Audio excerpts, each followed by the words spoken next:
नमस्कार, आप देख रहे हैं एबी स्टार न्यूज और मैं हूं आपके साथ एनटीएस। एबी स्टार न्यूज हर सुबह अपने दर्शकों की चाय की चुस्कियों का ख्याल रखता है। अपने दर्शक चाय की चुस्कियों के साथ दिन में ताजा तरीन खबरें जानना चाहते हैं। जी हाँ, और वहीं एबी स्टार न्यूज अपने दर्शकों को ताजा तरीन खबरों से पूरी तरह से उनको मुक्त करा देता है। तो सबसे पहले आज शुरुआत करेंगे पीएम नरेंद्र मोदी से। तो पीएम नरेंद्र मोदी आज से गुजरात दिवसीय दौरे पर जाएंगे और केशुभाई पटेल को सबसे पहले श्रद्धांजलि देंगे और उसके बाद सी प्लेन प्रोजेक्ट को उसका जो है उद्घाटन करेंगे। सी प्लेन प्रोजेक्ट क्या है, सबसे पहले आपको वो बता देते हैं। सी प्लेन प्रोजेक्ट वो है जो कि साबरमती से एक प्लेन उड़ान भरेगा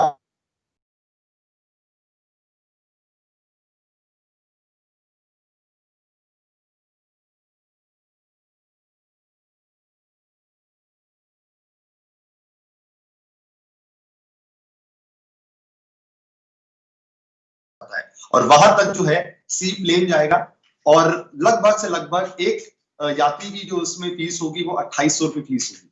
और इस तरह का जो प्लान है उस चीज का उद्घाटन जो है नरेंद्र मोदी वहां पर करने जा रहे हैं। और वही माना ये भी जा रहा है कि बहुत सारे ऐसे प्रोजेक्ट्स हैं जहां पर नरेंद्र मोदी उस प्रोजेक्ट्स का जो है उद्घाटन करने वाले हैं। इसके बाद 31 अक्टूबर की सुबह पीएम सबसे पहले सरदार पटेल को उनके जयंती पर पुष्प पुष्प अर्पित करेंगे। और सरदार वल्लभ भाई पटेल काफी आइडियल माने जाते हैं, चाहे भारतीय जनता पार्टी हो चाहे कोई भी पार्टी हो।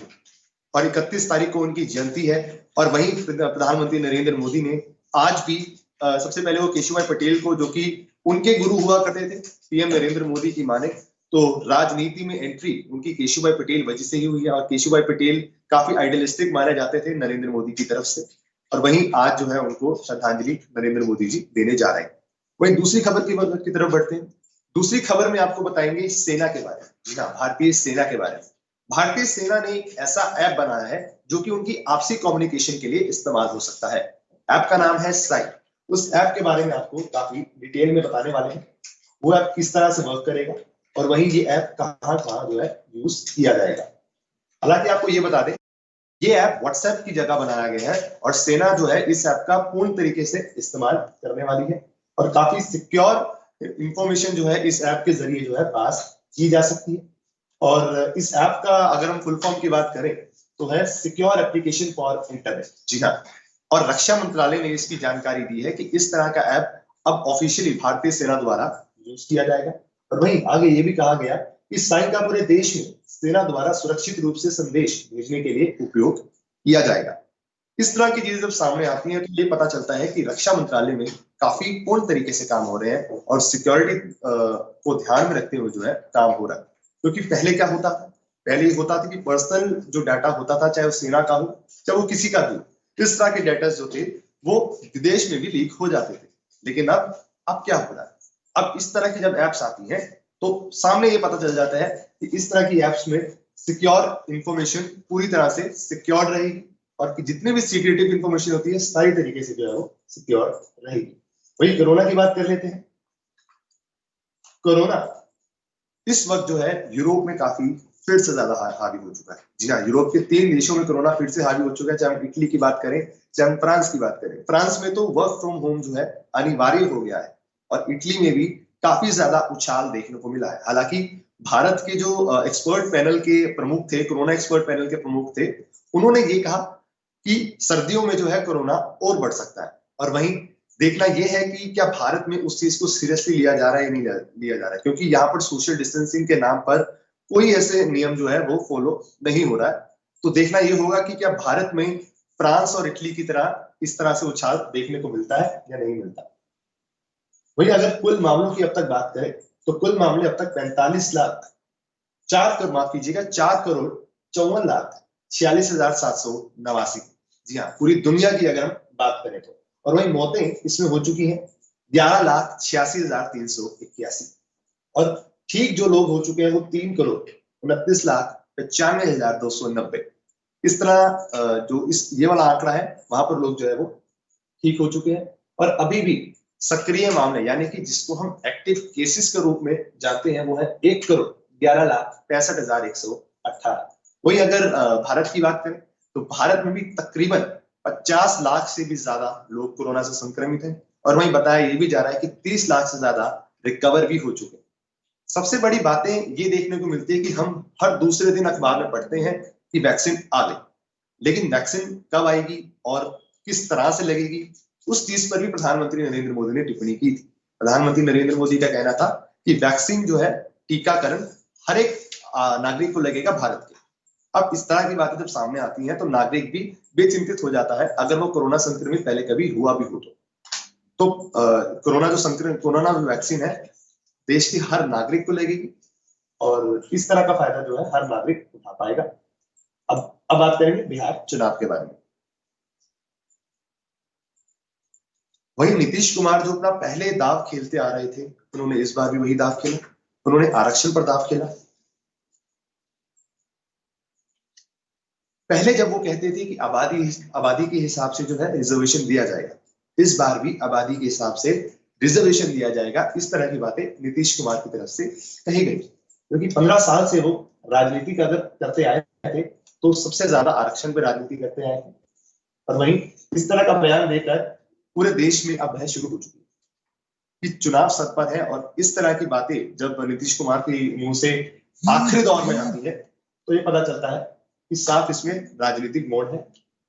उनके हिसाब से आरक्षण प्रावधान होना चाहिए, इसमें उन लोगों की कहीं से कोई दो राय नहीं। उन्होंने कहा जहां तक संख्या का सवाल है, जनगणना होगी तब तक उसके बारे में निर्णय होगा, ये निर्णय हमारे साथ में नहीं। इस तरह की बातें जो है नीतीश कुमार ने कही।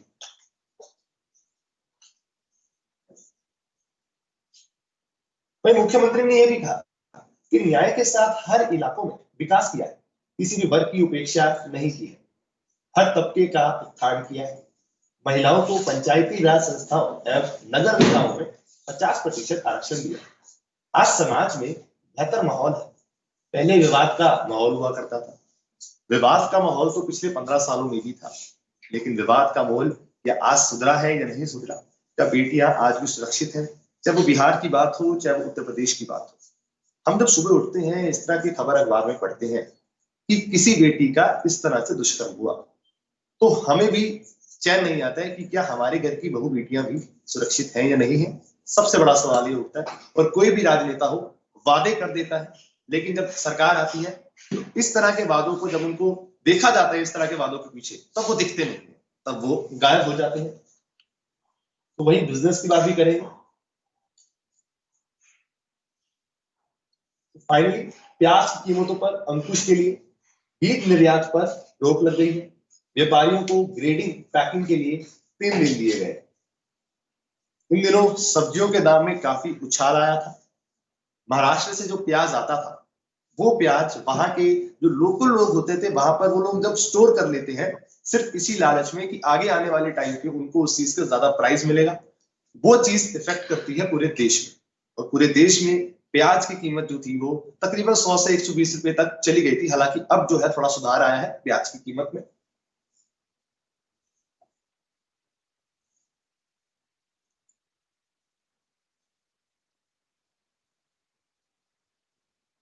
वहीं केंद्र सरकार ने बृहस्पतिवार को कहा कि प्याज व्यापारियों को छंटाई और पैकिंग के लिए 3 दिन का समय दिया जाएगा। उसके बाद भी भंडारण की सीमा लागू होगी। सरकार ने कहा कि मंडियों से प्याज की खरीद के दिन व्यापारियों को उसकी ग्रेडिंग और पैकिंग के लिए 3 दिन का समय जरूर मिलेगा। महाराष्ट्र के मुख्यमंत्री उद्धव ठाकरे ने कहा कि वह प्याज के भंडारण की सीमा बढ़ाने का मुद्दा केंद्र के साथ जरूर उठाएंगे। प्याज उत्पादक किसानों के एक प्रतिनिधिमंडल के बृहस्पतिवार को ठाकरे से मुलाकात हुई। मुख्यमंत्री कार्यालय ने ट्वीट कर कहा कि बैठक के दौरान ठाकरे ने कहा कि वे भंडारण की सीमा बढ़ाने के लिए केंद्र से बात करेंगे। उन्होंने व्यापारियों से महाराष्ट्र में प्याज की नीलामी पर प्याज की नीलामी को फिर शुरू करने के लिए कहा। इस तरह की बातें जब सामने आती हैं तो ये भी देखने को मिलता है कि उद्धव ठाकरे वाकई में चिंतित हैं देश में बढ़ते प्याज की कीमतों से। वही अब थोड़ी मनोरंजन की बात कर लेते हैं। मनोरंजन यानी बॉलीवुड की बात कर लेते हैं, जो कि आसपास की गॉसिप चल रही है। वही आज अनन्या पांडे का बर्थडे है। अनन्या पांडे जो कि एक वक्त इस वजह से ट्रोल हुई थी, जिस वजह से बॉलीवुड में आज तक कुछ बातों पर बहस होती आ रही थी। जी हाँ, अनन्या पांडे ट्रोल हुई थी नेपोटिज्म पर। नेपोटिज्म पर ट्रोल होना अपने आप में एक बहुत बड़ी बात है। अनन्या पांडे ने कहा था कि उन्होंने भी स्ट्रगल करा। वहीं सिद्धांत चतुर्वेदी जो कि गली बॉय में हमको देखने को मिलते हैं एमसी शेर के कैरेक्टर में, तो उन्होंने ये कहा कि जहां से अनन्या पांडे जैसे सेलेब किड्स का करियर स्टार्ट होता है, वहां से उन लोगों का करियर जो है शुरू होता है।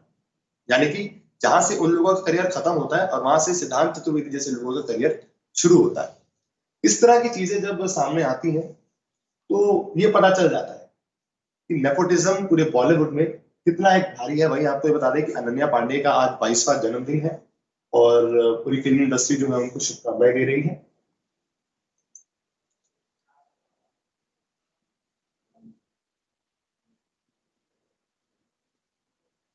और अब बात करेंगे एक ऐसे मुद्दे पर जो मुद्दा देश में हर तीसरी चौथी मूवीज पर उड़ जाता है। मुद्दा है लक्ष्मी बॉम्ब। जी हाँ, ये मुद्दा पूरे देश में इस तरह से फैल रहा है जिस तरह से आग फैलती है। मुद्दे में लक्ष्मी बॉम्ब में लक्ष्मी जी जो कि गॉडेस है हिंदुओं की, और वहीं उनके नाम के आगे जब बॉम्ब लगा दिया जाता है तो पूरे देश में इस चीज पर बवाल मच जाता है। लोग कहते हैं कि अल्लाह बॉम्ब क्यों नहीं, लोग कहते हैं जीसस बॉम्ब क्यों नहीं। इस तरह की जो बातें हैं, इस तरह की जो बहस है वो सोशल मीडिया पे ही नहीं, नेशनल टेलीविजन पर भी चल रही है कि क्या लक्ष्मी बॉम्ब एक सही नाम है या नहीं है। वेल, हमारे दर्शकों को क्या लगता है, आपको क्या लगता है कि लक्ष्मी बॉम्ब जैसे जो टाइटल है वो होने चाहिए या नहीं होने चाहिए? आप हमें कमेंट्स कर सकते हैं, हमें फोन कर सकते हैं और बता सकते हैं कि इस तरह के मुद्दे पर आपका ये सोचना है, या इस तरह के मुद्दे देश में उठने भी चाहिए। लोग ये भी कहते हैं कि पटाखों पर भी लक्ष्मी जी की जो है फोटो होती है, तो क्या हमें उनको भी उस नजरिए से देखना चाहिए? हर चीज का एक पॉइंट होता है, वो पॉइंट क्या है आप जरूर सोच के बताइएगा। हम अपने दर्शकों की जरूर सुनेंगे और उनकी चलाएंगे भी। जी हाँ,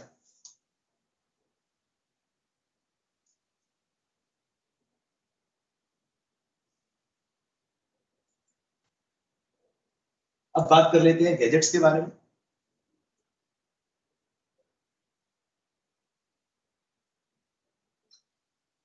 ट्विटर ने एक नया फीचर लॉन्च किया है। जी हाँ, ट्विटर ने ये फीचर लॉन्च किया है कि अब ऐप में अपनी पसंद के टॉपिक्स जो है आप लोग फॉलो कर सकेंगे।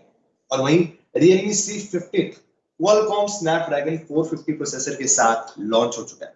Realme की बात की जाए तो इस तरह के फोन जब चाइना से आते हैं और मीडियम रेट्स पर आते हैं और उनकी स्पेसिफिकेशंस जो है वो तकरीबन 40,000 के जो सैमसंग के फोन होते हैं उनके बराबर होती है। हालांकि इस बार दिवाली पर सैमसंग ने भी बाजी मारी। सैमसंग ने भी अपने रेट्स में उन रेट्स के फोन में जो है उन्होंने काफी झुकाव किया है, और रियलमी और एमआई के फोन से भी काफी सस्ते फोन जो है आपको फ्लिपकार्ट या अमेजोन पे मिल जाएंगे। और इस तरह की मार्केटिंग टेक्निक जो है सैमसंग गैलेक्सी ने अपनाई है अपने A02 फोन से। जी हाँ, सैमसंग गैलेक्सी का A02 फोन जो है वो जल्दी लॉन्च होगा और बताया ये भी जा रहा है कि वो नवंबर में लॉन्च होगा।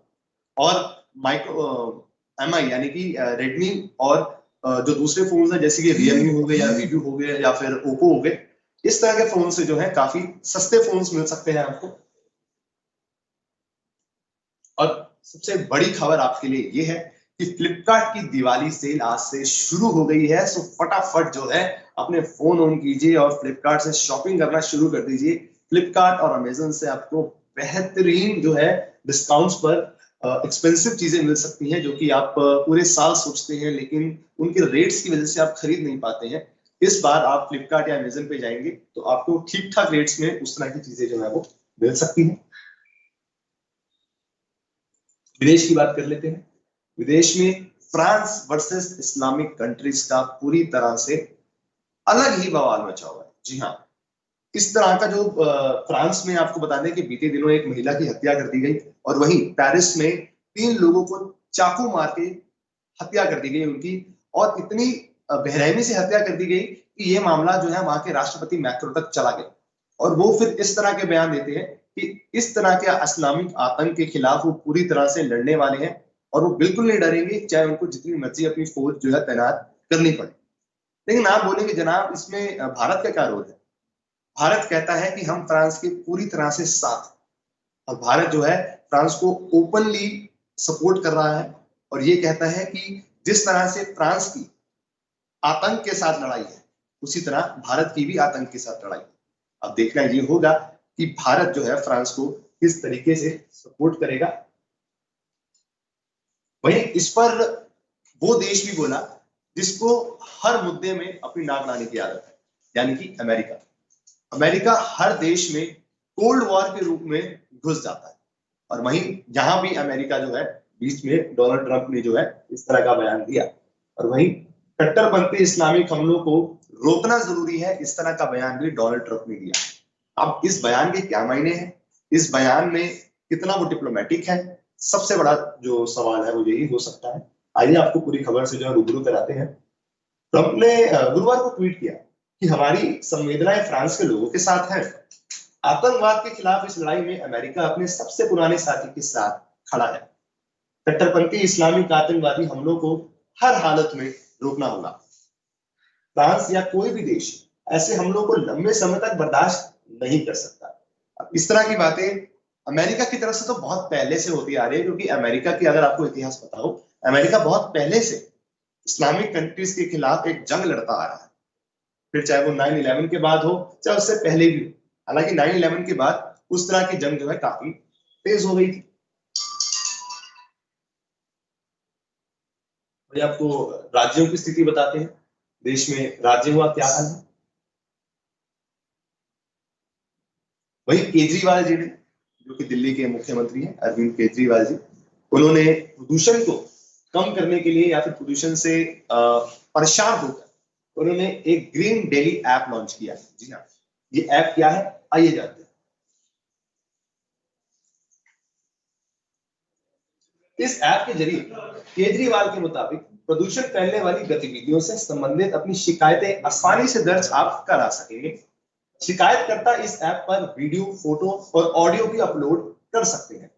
मुख्यमंत्री ने बताया कि इस ऐप पर किसी भी तरह के प्रदूषण की शिकायत आप लोग कर सकते हैं।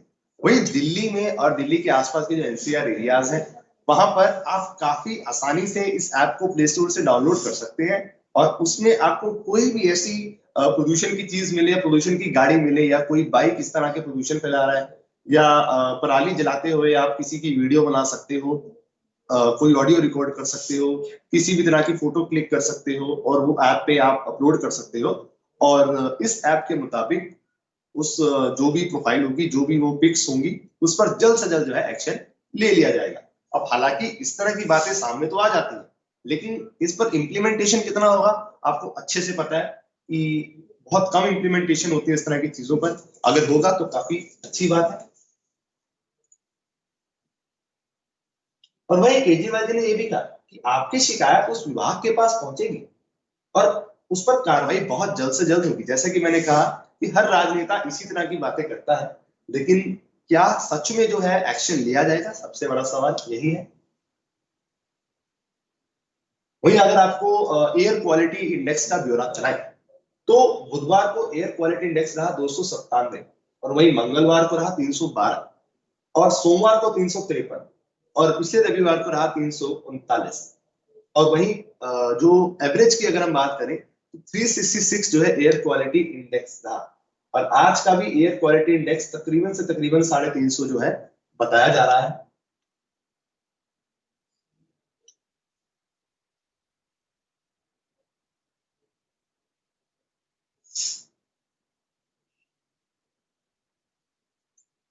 प्रदूषण एक ऐसी समस्या है जहां पे हर आम आदमी परेशान है।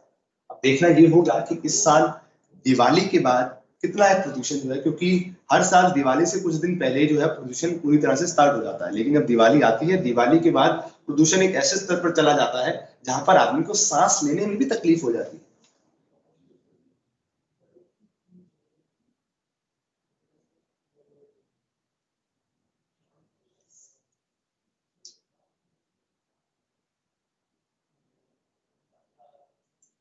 वहीं जो उत्तराखंड के सीएम है, उन्होंने भी एक अलग ही सख्ताई बरताई रखी है उत्तराखंड में।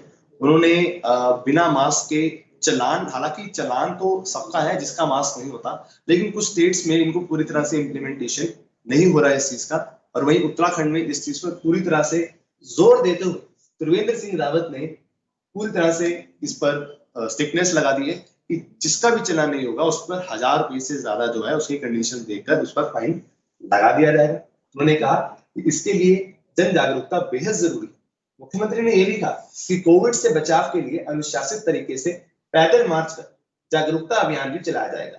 इसमें वर्दीधारी विभाग, पुलिस, वन विभाग के अलावा मीडिया, सामाजिक संगठन, कर्मचारी संगठन, छात्र संगठन, महिला समूह, किसान संगठन और दूसरी तरह के जो डॉक्टर्स होते हैं या फिर जो कंपाउंडर्स होते हैं वो पैदल मार्च करेंगे और मार्च से लोगों को मास्क के बारे में जागरूकता बताएंगे कि मास्क कितना जरूरी है आपकी लाइफ में।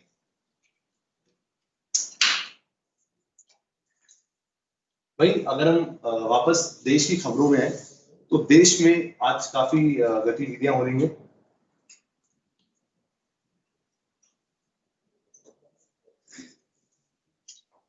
भाई आईआईटी का इस बीच, आईआईटी जो कि इंडियन इंस्टीट्यूट ऑफ टेक्नोलॉजी है, उनका इस बीच जो है काफी चौंकाने वाला जो है एक बयान सामने आया। उनके हिसाब से एक गणितीय मॉडल का चौंकाने वाला अनुमान लगाया गया। भारत में जनवरी तक 140 लाख होंगे कोरोना के मामले। इस तरह की बातें जब आईआईटी से आती हैं तो चिंता बढ़ जाती है। आइए जानते हैं इस खबर को डिटेल में।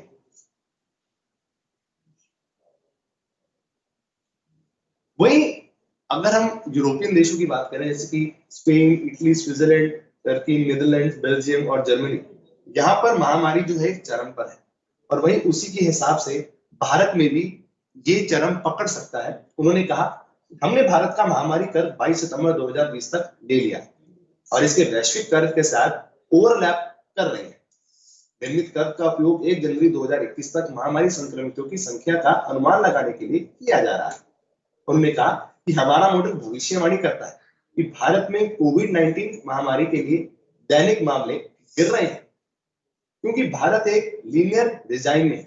हालांकि कर्व ने चेतावनी दी, अगर लोग कोविड-19 को लेकर गंभीर नहीं हुए तो नतीजे भयंकर होंगे। तो हमारे दर्शक जो कि सोशल डिस्टेंसिंग का पालन नहीं करते हैं और जो लॉकडाउन में हमें गाइडलाइंस मिली थी, वो गाइडलाइन शायद हमें आज के वक्त भी जो है फॉलो कर लेनी चाहिए। क्योंकि अगर आज भी हम किसी भी लोकल शहर में जाएं, वहां पर मोहल्ले में जाएं या दुकान में जाएं, तो वहां पर लोग आज भी एक नॉर्मल तरीके से इस बीमारी को ले रहे हैं कि अब सब खत्म हो चुका है, जबकि ऐसा नहीं है। भारत के एक्सपर्ट्स जो है वो ये कह रहे हैं कि अब जैसे जैसे सर्दी आ रही है कोरोना धीरे धीरे जो है और बढ़ता रहेगा। वही अब थोड़ी स्पोर्ट्स की बात कर लेते हैं। स्पोर्ट्स की जब बात करते हैं तो हमें क्रिकेट की याद आती है और क्रिकेट से ये याद आता है कि इस बार चल रहा है आईपीएल। अब आईपीएल में इन दिनों कुछ हुआ है खास। जी हाँ, सूर्य कुमार यादव जो कि मुंबई इंडियंस में है, उनकी जो है आंखों ही आंखों में बात हो रही थी विराट कोहली से। फैंस ये बोलते हैं कि अगर विराट कोहली से पंगा लिया तो टीम से हो जाओगे बाहर। अब इस तरह की चीजें जब सामने आती हैं तो रवि शास्त्री बीच में बोलते हैं कि धैर्य रखो, यानी कि सूर्य कुमार यादव को उन्होंने बोला कि धैर्य रखो, अभी सिलेक्शन में थोड़ा वक्त है। हालांकि आपको बता दें कि ऑस्ट्रेलिया में जो है दौरे के लिए जा रही है भारतीय टीम, जहां पर तीनों फॉर्मेट्स में उनके मैचेस होंगे और रोहित शर्मा नहीं खेलेंगे क्योंकि वो चोटिल हो चुके हैं और वही मुंबई इंडियंस से भी वो कुछ टाइम के लिए बाहर हो जाएंगे और उनकी जगह कैरन पोलार्ड को वहां पर कैप्टन बनाया जाएगा। और सबसे बड़ी बात यह है कि केएल राहुल नए प्लेयर हैं, वो भी जो है उप कप्तान बन चुके हैं ऑस्ट्रेलिया दौरे में। उनके करियर के लिए काफी अच्छी बात है कि वो बहुत जल्दी उप कप्तान बन चुके हैं और विराट कोहली उस दौरे पर कैप्टन रहेंगे। लेकिन सूर्य कुमार यादव की अगर बात करें, ग्राउंड पे दर्शकों ने उनको देखा, किनको? विराट कोहली को और सूर्य कुमार यादव को। जब वो आपस में देख रहे थे एक दूसरे को, आंखों ही आंखों में ऐसी बातें हो रही थी जिसको हम क्रिकेट की भाषा में बोलते हैं स्लेजिंग। जी हाँ, स्लेजिंग बहुत आम हो चुकी है आजकल, क्योंकि पहले क्रिकेट को एक जेंटलमैन गेम के तौर पर देखा जाता था, लेकिन आजकल क्रिकेट की एक अलग ही भाषा बन चुकी है। बैट, बॉल और 4 या 6, इस तरह की चीजें सामने आती है। लेकिन लोग ये भूल जाते हैं कि क्रिकेट एक जेंटलमैन गेम है और चाहे वो भारत के कप्तान हो, चाहे वो भारत का कोई भी खिलाड़ी, स्लेजिंग को पूर्ण रूप से जो है सपोर्ट नहीं करना चाहिए। स्लेजिंग हर तरीके से जो है वो गलत हो सकती है।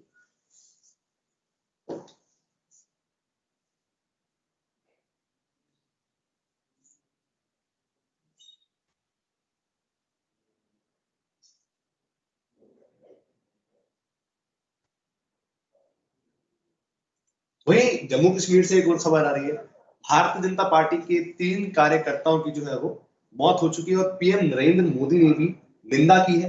आइए जानते हैं क्या खबर है। आपको बता दें कि लश्कर तैयबा के मुखौटा संगठन माने जाने वाले द रेजिस्टेंस फ्रंट यानी कि ये वाली ऑर्गेनाइजेशन ने वहां के 3 कार्यकर्ताओं को, इन पर आरोप है कि वहां पर 3 कार्यकर्ताओं को जो है वो इन्होंने मार दिया था और वही प्रधानमंत्री नरेंद्र मोदी ने भी इस चीज की कड़ी निंदा की थी।